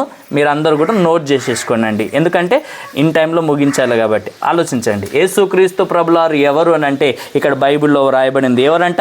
ఆయన ఆశ్చర్యకరుడు. ఎవరంటే యేసు ప్రభు ఆశ్చర్య కార్యాలను చేసే, అద్భుత కార్యాలను చేసే, మహత్కార్యాలను చేసే దేవుడైన ఆశ్చర్యకరుడు. ఆశ్చర్యాన్ని కలిగించే కార్యాలను చేసే దేవుడైన. ఇప్పుడు చనిపోయిన వారిని ఎవరైనా బ్రతికించగలరా? అవునా కాదా? ఎవరు బ్రతికించలేరండి. యేసుక్రీస్తు ప్రభువారు ఒక మాట చేత ఆయన మాటకున్న శక్తి ఎంతో గొప్పదో చూడండి. 4 రోజులైంది. ఎవరు? లాజరు చనిపోయి సమాధి చేయబడి శరీరము కుళ్ళిపోయే స్థితిలో ఉన్నటువంటి లాజరు చనిపోయి సమాధి చేయబడి 4 రోజులైందంట. యేసుప్రభు సమాధి దగ్గరికి వెళ్ళాడు. సమాధికి ఉన్నటువంటి ఆ రాతిని తొలగించమన్నాడు. తీసేసిన తర్వాత ఒకటే ఒక్క మాట మాట్లాడతాడు, లాజరు బయటికి రమ్ము అని అంటాడు. బయటికి రా అంటాడు, ఒక్కటే మాట. చనిపోయి 4 రోజులైంది. శరీరం ఆల్రెడీ కుళ్ళిపోయే స్థితిలో ఉంది, వాసన కొట్టే స్థితిలో ఉంది. అలాంటి స్థితిలో ఉన్నటువంటి లాజరును ఒక మాట చేత బ్రతికించిన దేవుడు ఎంత గొప్ప ఆశ్చర్యం చెప్పండి. ఒక మనిషిని ఇలా బ్రతికించే శక్తి కలిగినటువంటి వారు ఎవరైనా ఉన్నారా? పక్షపాతం కలిగినటువంటి వారిని యేసు ప్రభు దగ్గరికి తీసుకొని వచ్చినప్పుడు ఒక్క మాట చేత స్వస్థపరిచాడు. ఒక్క మాట చేత పక్షవాతముతో బాధపడుతున్నటువంటి వారు తిరిగి లేచారండి. దయ్యాలను పట్టినటువంటి వారిని యేసు ప్రభు దగ్గరికి తీసుకొని వస్తే ఒక్క మాటతో ఎలగొట్టాడు. ఒకటే మాట, డిస్కషన్స్ లేవు అక్కడ. యేసు ప్రభు మాట సెలవీయంగా నేను పోను గీను అన్న మాట లేవంటే చనిపోయిన వారైనా వెంటనే బ్రతకాలి, రోగంతో ఉన్నటువంటి వారైనా వెంటనే స్వస్థత పొందాలి, దయ్యం పట్టిన వారైనా ఆ దయ్యాలు వెంటనే తొలగిపోవాలి. మారు మాట కూడా మాట్లాడకుండా ఆయన ఒక మాట సెలవిస్తే ఎన్ని కార్యాలు జరిగినాయంటే మనము ఊహించలేనన్ని, మనము ఆలోచించలేనంత, మన మెదడుకు అర్థం కానంత గొప్ప కార్యాలను ఆయన చేశాడు. మాట చేత కలిగించాడు, మాట చేత చేశాడు. ఆశ్చర్యకరుడా కాదా? మాట చేతనే ఇన్ని కార్యాలు చేశాడు. ఆ మహత్తు గల మాట చేతనే సమస్తాన్ని నిర్వహిస్తున్నాడంట. కాబట్టి ఆయన ఆశ్చర్యకరుడు అని బైబిల్లో రాయబడింది. యేసుప్రభు ఆశ్చర్యకరుడు కాదండి, దేవుని కుమారుడు అంటారా? ఆయన ఆశ్చర్య కార్యాలు చేశాడు గనుక ఆశ్చర్యకరుడు అని పేరు వచ్చింది. తప్పంటారా? అవును కదా. మనిషిగా పుట్టాడు గనుక మనుష్య కుమారుడు అని రాయబడింది. దేవునికి మొట్టమొదటి కుమారుడు గనుక అద్వితీయ కుమారుడు అని రాయబడింది. ఆయన దేవుడు గనక దేవుడని వ్రాయబడింది. ఆయన మహాదేవుడు గనక మహాదేవుడని వ్రాయబడింది. ఆయన సర్వాధికారం కలిగిన దేవుడై ఉన్నాడు గనక ఆయన సర్వాధికారం కలిగిన దేవుడని వ్రాయబడింది. నిరంతరం స్తోత్రార్హుడు గనక ఆయన నిరంతరం స్తోత్రార్హుడని వ్రాయబడింది. ఆది అంతము లేనివాడని వ్రాయబడింది. మొదటివాడు అల్ఫా ఒమేగా, కడపటివాడు కూడా ఆయనే అని వ్రాయబడింది. రాజులకు రాజు అని వ్రాయబడింది, ప్రభువులకు ప్రభు అని వ్రాయబడింది. నిన్న నేడు నిరంతరము ఒకటే రీతిగా ఉన్నవాడని వ్రాయబడింది. ఆయన ఆశ్చర్యకరుడని వ్రాయబడింది. నీకు ఆలోచన నేర్పించే ఆలోచనకర్త అని బైబిల్లో వ్రాయబడింది. మనుషులకు దేవుని గురించినటువంటి ఆలోచన నేర్పించినటువంటి, ఆ పరలోక సంబంధమైన ఆలోచనలు నేర్పించినటువంటి, ఈ లోకములో పరిశుద్ధంగా జీవించే ఆలోచనలు నేర్పించినటువంటి ఆలోచనకర్త. ఇంకెలాంటి వాడంటే బలవంతుడైన దేవుడు, నిత్యుడగు తండ్రి. ఈ దాని విషయంలో చాలామంది ఒప్పుకోరండి. ఈ విషయంలో చాలామంది ఒప్పుకోరు. నిత్యుడగు తండ్రి అంటే తండ్రి అయిన దేవుడే కదా నిత్యుడగు తండ్రి, ఆయనే కదా తండ్రి, యేసుప్రభు తండ్రి కాదు అని చాలామంది అనుకుంటారు. కానీ యేసుక్రీస్తు ప్రభుల వారు కూడా నిత్యుడగు తండ్రి. దీని గురించి ఒక పాఠమే ఉంది, దాని గురించి వివరించాలంటే ఒక గంట సేపు పడుతుంది. నేను వీలైతే ఈ సంవత్సరమే క్రిస్మస్ లోపు నేను ఆ మాట చెప్తాను. యేసు ప్రభు నిత్యుడగు తండ్రి అన్న సందర్భం మీకు చెప్తాను, అప్పుడు మీకు క్లియర్గా అర్థమవుతుంది. యేసు ప్రభు నిత్యుడగు తండ్రి అని కూడా బైబిల్లో రాయబడింది. ఇంకా సమాధానకర్తయగు అధిపతి. పాపం చేసి మనం దేవునితో సమాధానం కోల్పోయాము, దేవునికి దూరం అయ్యాము, దేవునికి శత్రువులమయ్యాము. ఒక మాటలో చెప్పాలంటే దేవునికి శత్రువులుగా, దేవునికి దూరస్తులుగా మారిపోయినటువంటి మనల్ని యేసుక్రీస్తు ప్రభుల వారు వచ్చి పాపం అనే అడ్డుగోడను తీసేసి, పాపాన్ని మన మధ్యలో నుండి తీసేసి దేవునితో సమాధానపరిచి ఏం చేశాడు తెలుసా? దేవుని కుమారుడవయ్యే, దేవుని కుమార్తెవయ్యే భాగ్యాన్ని మనకు అనుగ్రహించండి. అసలు దేవుని పేరెత్తడానికి కూడా మనం యోగ్యులం కాదంట తెలుసా అమ్మా? మీకు అర్థమైందా? దేవుని పేరెత్తడానికి కూడా మనం యోగ్యులం కాదంట. అలాంటిది దేవుని కుమారులుగా చేసుకున్నాడంట మనం.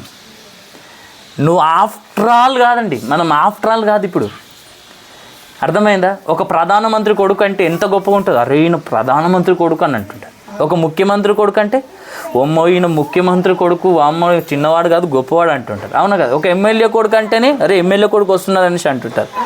మళ్ళీ మనమెవరని చెప్పండి? ఈ మూడు లోకాలని, ఈ విశ్వాన్నే కలిగించినటువంటి దేవాతి దేవుడైన ఆయన కుమారులం మనం. చిన్నవాళ్ళమా? ఎంత గొప్పవారినిగా చేశాడో తెలుసా దేవుడు మనల్ని. ఏ యోగ్యత లేకపోయినా, ఏ మంచితనం లేకపోయినా, అసలు నిన్ను నన్ను ఆయన జ్ఞాపకం చేసుకోవడానికి కూడా మనం యోగ్యులం కాదు. మనల్ని దేవుడు జ్ఞాపకం చేసుకోవడం కూడా యోగ్యులం కాదు, అంత హీనులమండి. అర్థమైందా? అలాంటి మనల్ని ఆయన కనికరించడం ఏంటిది? నువ్వు చేసిన పాపాలకు యేసు ప్రభువుని బలి ఇవ్వడం ఏంటిది? నీకు బదులుగా ఆయన చనిపోవడం ఏంటిది? నిన్ను రక్షించడానికి, నిన్ను కాపాడడానికి, నిన్ను నరకం నుండి తప్పించి ఆ పరలోకంలో ఎప్పుడు దేవునితో కూడా ఆనందంగా ఉంచడానికి ఆయన నీ కొరకు ఈ భూమి మీదకి వచ్చి నీ కొరకు చనిపోవడం ఏంటి? నువ్వు తప్పు చేస్తే నువ్వు శిక్ష అనుభవించాలి కదా. నీ శిక్ష ఆయన మీద వేసుకున్నాడు, నీకు బదులుగా ఆయన చనిపోయాడు. నిన్ను పరలోకంలో నిత్యము సంతోషంగా ఉంచాలని దేవుడు చూస్తుంటే ఆయన కోరిక మనకు అర్థమవుతుందా? ఆయన ఉద్దేశం మనకు అర్థమవుతుందా? ఒకవేళ ఆయన మాట వినకపోతే నరకానికి వెళ్ళి యుగ యుగాలు అక్కడ బాధపడతామండి, ఆరని అగ్నిలో శిక్షణ అనుభవిస్తాం. అలాంటి స్థితి నా పిల్లలకు ఉండొద్దని, నా పిల్లలను రక్షించడానికి నేను ఎంతకైనా తగ్గిపోతానని ఆ పరలోకములో ఉన్నటువంటి ఆయన ఆ పరలోక మహిమను విడిచిపెట్టి భూమి మీదకి వచ్చాడండి. అర్థమైందా? ఏమని వ్రాయబడింది? ఆయన సమాధానకర్తయగు అధిపతి, మనల్ని దేవునితో సమాధానపరిచిన దేవుడు అండి ఆయన. ఇంకొకసారి రాయబడింది చూడండి, ఆది సంభూతుడని వ్రాయబడింది. కొలసైలోకి రాసినటువంటి పత్రిక, కొలసైలోకి రాసిన పత్రిక త్వరగా తీయండి, కొన్ని మాటలు చెప్పేసి నేను ముగించేస్తాను. కొలసైలోకి రాసినటువంటి పత్రిక, కొలసైలోకి రాసినటువంటి పత్రిక 2వ అధ్యాయము, కొలసైలోకి రాసిన పత్రిక 2వ అధ్యాయం 15వ వచనం. ఒకసారి 1వ అధ్యాయం 15వ వచనం. సారీ కొలసైలోకి రాసినటువంటి పత్రిక 1వ అధ్యాయం 15వ వచనం. ఆయన అదృశ్య దేవుని స్వరూపి అన్నమాట. యేసుప్రభు ఎవరంట? అదృశ్య దేవుని స్వరూపి అంటే యేసుప్రభు ఎవరంటే దేవుని స్వరూపం కలిగినటువంటి వాడు అన్నమాట వ్రాయబడింది. యేసుప్రభు ఎవరంట? దేవుని స్వరూపం కలిగినటువంటి వ్యక్తి ఆయన. దేవుడెవరు? ఆయన ఆత్మ. దేవుడెవరు? ప్రేమయ్యున్నాడు. మళ్ళీ యేసుప్రభు ఎవరు? ఆయన కూడా ప్రేమయ్యున్నాడు. అందుకొరకు ఆయనను ప్రేమామయుడు అన్నమాట మనం అంటుంటాం కదా. యేసుక్రీస్తు ప్రభువు ఎవరంటే ఆయన ప్రేమామయుడు. దేవుడెవరు? ప్రేమయ్యున్నాడు. ఆయన కూడా ప్రేమామయుడే. యేసు ప్రభు కూడా ప్రేమయ్యున్నాడు, ప్రేమమయుడుగా ఉన్నాడు. ఆయన యేసు ప్రభు దేవుని యొక్క అదృశ్య స్వరూపి అన్నమాట. దేవుడు మనకు కనిపించాడు కదా.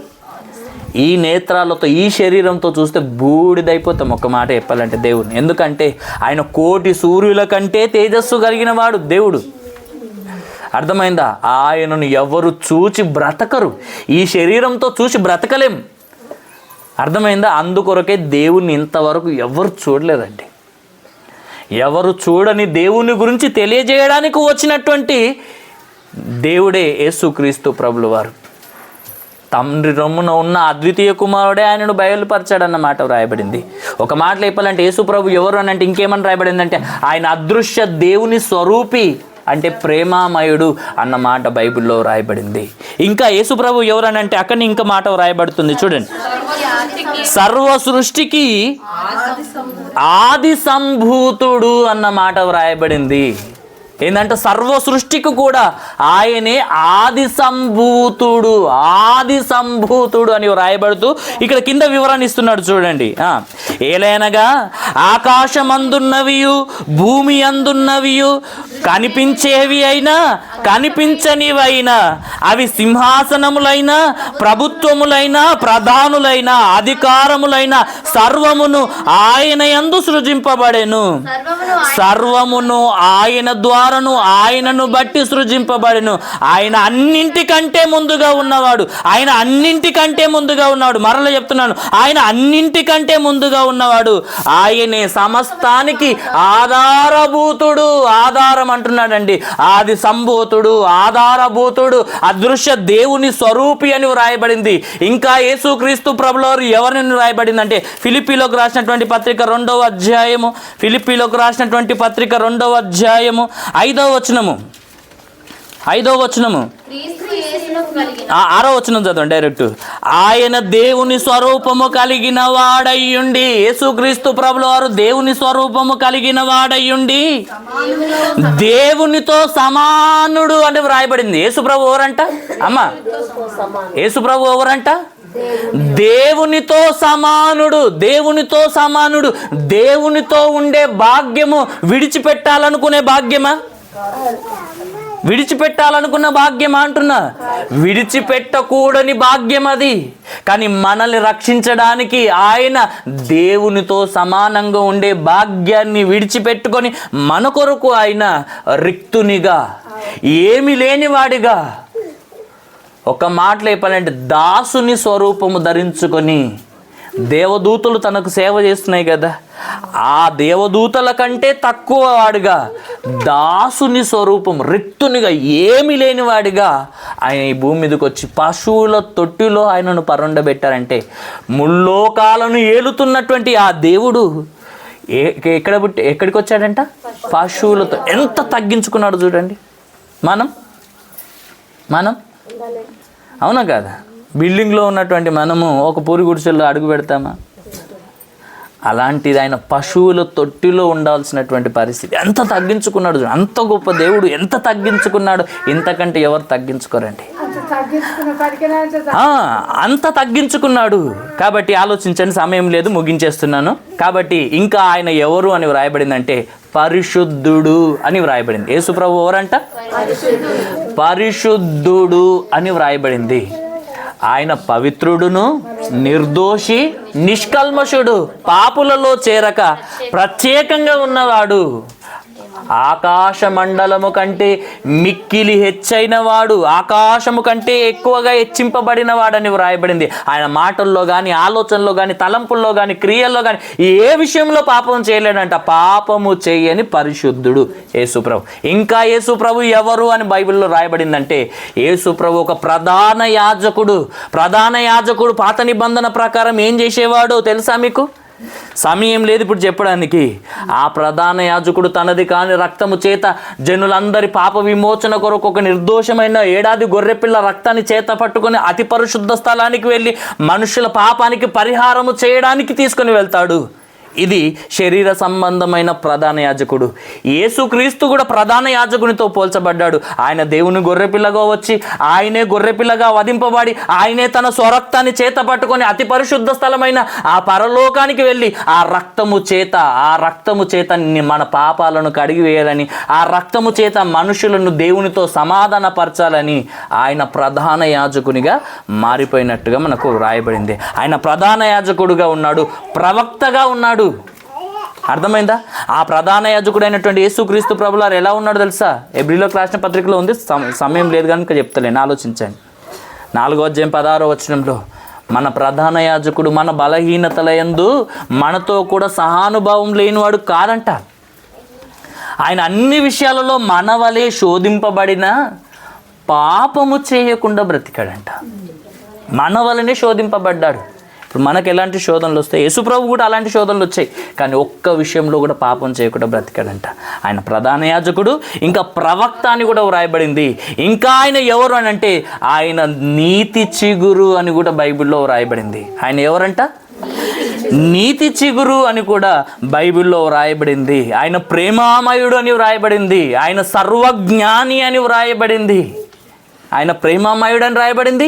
ఆయన సర్వజ్ఞాని అని వ్రాయబడింది. ఇంకా ఆయన ఎవరంటే మన ప్రాణ స్నేహితుడు అని వ్రాయబడింది. యేసుక్రీస్తు ప్రభువారు ఎవరంట? మన ప్రాణ స్నేహితుడు అని వ్రాయబడింది. ఆయన పరమ వైద్యుడు అని వ్రాయబడింది. ఏ వైద్యుడు అంట? పాపం అనే రోగాన్ని తీసివేసే పరమ వైద్యుడు అని వ్రాయబడింది. దేవుని గొర్రెపిల్ల అని వ్రాయబడింది. దేవుని గొర్రెపిల్ల అని వ్రాయబడింది. గొర్రెల కాపరి అని వ్రాయబడింది. బోధకుడు అని వ్రాయబడింది. మన పోషకుడు అని వ్రాయబడింది. ఇంకా అనేక విధాలుగా ఆయనకు అనేక నామకరణాలు పెట్టబడ్డాయండి. అన్నీ కరెక్టే, సందర్భాన్ని బట్టి ఆలోచించాలి. అర్థమైందా? ఇంతకుముందు చెప్పాను కదా, నేను నా భార్యకు భర్తనవుతా, నా పిల్లలకు తండ్రినవుతా, నా తల్లిదండ్రులకు కుమారుని. ఒక్కనే ఇన్ని అవుతున్నాను, ఇంకెన్నో వరుసలు ఉన్నాయి. అవును కదా? యేసుక్రీస్తు ప్రభుల వారు కూడా ఎవరని తెలుసుకున్నాను చెప్పండి. ఇప్పుడు ఒక్క మాటలో ముగించేస్తాను. ఒక్క మాటలో, యేసు అనగా రక్షకుడు, ఈ లోకాన్ని రక్షించడానికి దేవుని చేత అభిషేకం పొంది ఈ భూమి మీదకి వచ్చిన వాడని యేసుక్రీస్తు అంటే దానికి అర్థం తెలుసుకున్నాం. యేసుక్రీస్తు ఎవరు అని అంటే దేవుని కుమారుడు అని తెలుసుకున్నాం. ఎవరంట? యేసుక్రీస్తు దేవుని కుమారుడు అని తెలుసుకున్నాం. దేవుని కుమారుడు అని రాయబడింది, అద్వితీయ కుమారుడు అని రాయబడింది, మనుష్య కుమారుడు అని కూడా వ్రాయబడింది. ఈ సాక్ష్యాన్ని ఎవరెవరు ఇస్తున్నారో కూడా తెలుసుకున్నాం కదా. ఎవరెవరు ఇచ్చారు సాక్ష్యము? దేవుడు యేసుప్రభుని నా కుమారుడు అన్నాడు. పరిశుద్ధాత్ముడు యేసుప్రభుని చూసి దేవుని కుమారుడు అన్నాడు. దయ్యాలు కూడా యేసుప్రభుని చూసి దేవుని కుమారుడు అని రాయబడి, శిష్యులు కూడా యేసుప్రభుని చూసి దేవుని కుమారుడు అన్నారు. దేవదూతలు కూడా ఆయన గురించి ఏమని చెప్పాయని తెలుసుకున్నాం, దేవుని కుమారుడు అని తెలుసుకున్నాం. ఓకేనా? మొదటి విషయం. రెండో విషయం ఏంటిది? యేసుక్రీస్తు దేవుడు అని తెలుసుకున్నాం. అవునా కదా? ఎలాంటి దేవుడు అంటే మహాదేవుడు అని తెలుసుకున్నాం. సర్వాధికారం కలిగినటువంటి దేవుడు. నిరంతరము స్తోత్రార్హుడు అన్నమాట తెలుసుకున్నాం. రెండోది. మూడోది ఏం తెలుసుకున్నాము? ఆదియు అంతము లేని దేవుడు. అవును కదా, ఆదియు అంతము లేనివాడు అంటే దాన్ని మొదటివాడు కడపటివాడు అని అనొచ్చు, ఆల్ఫా ఒమేగా అని కూడా అనొచ్చు. అలాంటి దేవుడు అనమాట. నాలుగోది ఏం తెలుసుకున్నాము? ఆయన రాజులకు రాజు ప్రభువులకు ప్రభు అని తెలుసుకున్నాము. అవునా కదా, ఆయన అందరికీ ప్రభు. నువ్వు నమ్మినా నమ్మకపోయినా ఆయన నీకు ప్రభు అని తెలుసుకున్నాం. ఐదోది ఏం తెలుసుకున్నాము? ఆయన నిన్న నేడు నిరంతరము ఏకరీతిగా ఉన్న దేవుడు అని తెలుసుకున్నాము. ఇంకా ఎలాంటి వాడని తెలుసుకున్నాము? ఆశ్చర్యకరుడు, ఆలోచనకర్త, బలవంతుడగు దేవుడు, నిత్యుడగు తండ్రి, సమాధానకర్తయగు అధిపతి అని కూడా తెలుసుకున్నాం. అవునా కదా, 9 విషయాలు అయినాయా? ఇప్పటికి 10 విషయాలు అయినాయా? 9 విషయాలు అయినాయి కూడా. దాని బలవంతుడైన దేవుడు మనం దానిలో కలిపేసినాం కదా. ఓకే, 9 విషయాలు. నెక్స్ట్ ఇంకేమని తెలుసుకున్నాం మనము? ఆయన అదృశ్య దేవుని స్వరూపి అని తెలుసుకున్నాం. ఆయన దేవుని స్వరూపం కలిగిన వాడని తెలుసుకున్నాం. 10వది. 11వ మాట ఏం తెలుసుకున్నాము? ఆయన దేవునితో సమానుడు అన్న విషయాన్ని కూడా మనము తెలుసుకున్నాం. ఇంకా తర్వాత ఏం తెలుసుకున్నాము? ఆయన సమస్తానికి ఆధారభూతుడు, ఆది సంభూతుడు అని తెలుసుకున్నాం. నెక్స్ట్ ఎన్నో పాయింట్? ఇంకా 15వ పాయింట్, 14వ పాయింట్? 14వ పాయింట్ ఏం తెలుసుకున్నాం? ఆయన పరిశుద్ధుడు అని తెలుసుకున్నాం. ఆయన పరిశుద్ధుడు అని తెలుసుకున్నాము, నిర్దోషి అని తెలుసుకున్నాము, ఆయన పవిత్రుడు అని తెలుసుకున్నాం, నిష్కల్మషుడు అని కూడా మనం తెలుసుకున్నాం. ఇంకా ఆయన ప్రధాన యాజకుడు అన్న విషయం, 16వ విషయం కూడా మనం తెలుసుకున్నాం. అవునా కదా, ఆయన ఎవరంట? ప్రధాన యాజకుడు. అవునా కదా, ఇంకా ఎవరని తెలుసుకున్నాం? ఒక ప్రవక్త అని కూడా తెలుసుకున్నాం. 18వ విషయం. 19వ విషయం ఏం తెలుసుకున్నాము? ఆయన నీతి చిగురు అన్న విషయం కూడా మనము తెలుసుకున్నాం. ఇంకా ఆయన ఎలాంటి వాడంటే ప్రేమామయుడు అని తెలుసుకున్నాం. ఆయన సర్వజ్ఞాని అని తెలుసుకున్నాం. ఇంకా ఆయన మంచి బోధకుడు అని తెలుసుకున్నాం. ఆయన గొర్రెల కాపరి అని తెలుసుకున్నాం. గొర్రెల కాపరి అంటే గొర్రెలు మేపుకునే కాపరి కాదు. ఆయన పిల్లలమైన మనల్ని కూడా దేవుడు గొర్రెలతోనే పోల్చాడు కనుక గొర్రెల కాపరి అన్నాడు, ప్రధాన కాపరి అన్నాడు, ఇంకా పరమ వైద్యుడు అన్నాడు, ప్రాణ స్నేహితుడు అని ఇలా అనేక పేర్లతో యేసుక్రీస్తు ప్రభువారు పిలువబడ్డాడు. ఈ దాని గురించి వివరణలు ఇవ్వలేను కానీ రిఫరెన్స్లు కూడా చూపించలేను. మీకు ఒక్క మాటలో చెప్తున్నాను మీకు అర్థం కానికి. యేసుక్రీస్తు ప్రభువారు అంటే ఒక్క పదానికి మాత్రమే ఆపాదించకండి. ఆయన అన్ని పదాలకు అర్హుడు. ఒక్క మాటలో నేను చెప్తున్నాను, యేసు ప్రభువారు అంటే దేవుడు. అర్థమైందా? దేవుడు అన్న తప్పలేదు, దేవుని కుమారుడు అన్నా కూడా తప్పలేదు. ఓకేనా? సరే అండి. కాబట్టి యేసుక్రీస్తు ప్రభుల వారు దేవుడు అన్న అర్థమైన తర్వాత ఇప్పుడు ఏం చేయాలి? ఆయనను యేసుక్రీస్తు ప్రభుల వారు ఎవరో నీకు నాకు అర్థమైంది. ఇప్పుడు మనం ఏం చేయాలి అంటున్నా?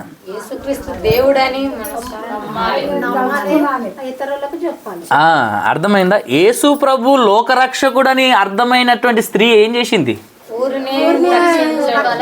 అవునా కాదు, ఊర్లో ఉన్న వాళ్ళందరికీ వెళ్ళి చెప్పింది. అవునా కాదా? యేసు ప్రభు దేవుని కుమారుడు అన్న విషయం తెలుసుకున్న తర్వాత గొల్లలందరూ ఏం చేశారు? చూసి వచ్చేసి ఆ దేశం అంతటా ప్రకటించారు. ఇప్పుడు యేసు ప్రభు దేవుడు అని తెలుసు, దేవుని కుమారుడు అని తెలుసు, రక్షకుడు అని తెలుసు. ఇప్పుడు మనం ఏం చేయాలంటే ఆయనను నమ్మాలి, ఆయనను సొంత రక్షకునిగా అంగీకరించాలి. ఆయన మనందరి కొరకు కార్చిన రక్తం చేత మన పాపాలను కడిగి వేసుకోవాలి. పరిశుద్ధులుగా నీతిమంతులుగా తీర్చబడి ఆయన కుటుంబ సభ్యులుగా మనం మారాలి. మనం తెలుసుకున్న సత్యాన్ని ఇతరులకు ప్రకటించాలి. నువ్వు దేవుడు చెప్పినట్టుగా బ్రతుకుతూ ఈ దేహముతో దేవుణ్ణి గణపరుస్తూ దేవుణ్ణి మహిమపరుస్తూ యేసు ప్రభువుని కూడా మహిమపరుస్తూ మీరేది చేసినా ఇక నుండి ఏం చేయాలంట? మీరేం చేసినా అంటే అర్థం ఏంటో తెలుసా? మీరు నీళ్లు తాగినా, మీరు భోజనం చేసినా, ఏది చేసినా, మిగతా ఏ పని చేసినా సమస్తము దేవుని మహిమ కొరకు మాత్రమే చేయాలి. మనల్ని మనం సంతోషపరచుకోవడానికి మనం ఏది చేయొద్దంట, దేవుణ్ణి మహిమపరచడానికే మనం చేయాలి. అలా నువ్వు జీవించగలిగితేనే, పరిశుద్ధునిగా నువ్వు బ్రతకగలిగితేనే ఆ పరలోకంలో యుగ యుగాలు ఆనందిస్తావు. ఈ భూమి మీద కొంతకాలమే బ్రతుకుంటాం, ఈ కొంతకాలమే జీవిస్తాం. ఈ చిన్న జీవితం కొరకు ఆశపడి యుగ యుగాల జీవితాన్ని నరకం పాలు మాత్రం మనం చేసుకోవద్దండి. యుగ యుగాల జీవితాన్ని నరకం పాలు చేసుకోవద్దు. 60-70 సంవత్సరాల జీవితం కొరకు ఆలోచిస్తున్నాం, కానీ దేవునితో యుగ యుగాలు ఎల్లప్పుడూ ఉండే ఆ జీవితం కొరకు ఆలోచిస్తున్నామా? ఈ 60-70 సంవత్సరాల్లో ఉన్న ఈ జీవితం కొరకు కష్టపడుతున్నాం, కానీ పరలోకం సంపాదించుకోవడానికి ఏం కష్టపడుతున్నాం? ఈ భూమి మీద బ్రతకాలంటే కష్టపడాలి కదా అయ్యా అని అంటుంటారు. అవునా? ఎంతకాలం బ్రతుకుతాము? 60 సంవత్సరాలు లేదా 70 సంవత్సరాలు. ఈ లాస్ట్ చివరికి అంటే 100 సంవత్సరాలు అనుకోండి. ఇంకా చివరికి చెప్పాలంటే దేవుడు నియమించిన శాసనం ప్రకారం ఎక్కువ బలంగా ఉంటే 120 సంవత్సరాలు లాస్ట్ అది. అవునా కాదు? ఇంతకు మించి ఎవరు బ్రతకలేరు. తర్వాత అయినా చనిపోవాల్సింది కదా. ఈ లోకంలో బ్రతకడానికి ఇంత కష్టపడిన మనము పరలోకంలో యుగ యుగాలు జీవించడానికి మళ్ళీ అక్కడేం సంపాదించుకుంటున్నాం? ఇక్కడ ధనాన్ని సమకూర్చుకున్నాం, బ్రతకడానికి ధనం సంపాదించుకుంటున్నాం. పరలోకంలో యుగ యుగాలు జీవించడానికి ఏం సంపాదించుకున్నాం అంటే నువ్వు సంపాదించుకోవాల్సింది యేసు ప్రభుని. ఆయన నీ జీవితంలో ఉండాలి. విశ్వాసమును సంపాదించుకోవాలి, భక్తిని సంపాదించుకోవాలి, ప్రేమను సంపాదించాలి, నీతిని సంపాదించాలి. వాటిని వెంటాడి వెతికి నువ్వు పొందుకోవాలంటున్నాడు. అలా మీరందరూ జీవించి చిన్నగా ఉన్నటువంటి మీ సంఘము, మన సంఘము విస్తరించి అనేకులు రక్షించబడే సంఘముగా ఉండాలంటే ప్రతి ఒక్కరు మీ బ్రతుకులో క్రీస్తును కలిగి ఉండాలి. క్రీస్తు మీ హృదయాలలో ఉంటే లైట్ ఉందనుకోండి, ఏం చేస్తుంది తెలుసా? ఆ వెలుగు చేత చీకటిని పారదోలుతుంది. లైటు ఏం చేస్తుంది? అనేక పురుగులను ఆకర్షిస్తుంది. అవునా కదా? ఇప్పుడు నీ జీవితంలో యేసు ప్రభు ఉంటే అనేకులను నువ్వు దేవుని దగ్గరికి ఆకర్షిస్తావు. అలాంటి మాదిరికరంగా ఉండాలి. నిన్ను చూసి కూడా దేవుని నమ్ముకోవాలి. అలా ఉండాలి. మన బ్రతుకు ఎలా ఉండాలి తెలుసా? యేసు ప్రభువుని గురించి వినడం తర్వాత నీ బ్రతుకును చూసి ఈమెలా నేను ఉండాలి, ఈయనలా నేను ఉండాలి అని నిన్ను మాదిరిగా తీసుకొని నిన్ను బట్టి దేవునిలోనికి వచ్చే విధంగా మన బ్రతుకులు ఉండాలి. అలా ఉండాలంటే యేసు ప్రభు నీ బ్రతుకులో, నీ జీవితంలో ఉండాలి. ఆయన లోకంలో పుట్టాడు ఒకప్పుడు 2000 సంవత్సరాల క్రితం. ఇప్పుడు ఆయన ఎక్కడ పుట్టాలో తెలుసా? నీ హృదయములో పుట్టాలి ఆయన. అప్పుడే నిజమైన క్రిస్మస్ నువ్వు అనుభవించగలవు. ఆయన నీ హృదయంలో లేకుండా మనం ఎన్ని క్రిస్మస్లు జరుపుకున్నా ఆయనకు సంతోషం ఉండదు. నీ హృదయంలో ఉండాలి, నీ హృదయంలో పుట్టాలి. అప్పుడే నిజమైన క్రిస్మస్, నిజమైన సంతోషం, నిజమైన సమాధానం దేవుడు మీకును మీ ద్వారా అనేకులకు కలిగేస్తాడు. అటు కృప దేవుడు మీకు దయచేయాలని కోరుకుంటూ ముగిస్తున్నాను. ఇచ్చిన మాటలు దేవుడు దీవించునుగాక. ఆమెన్.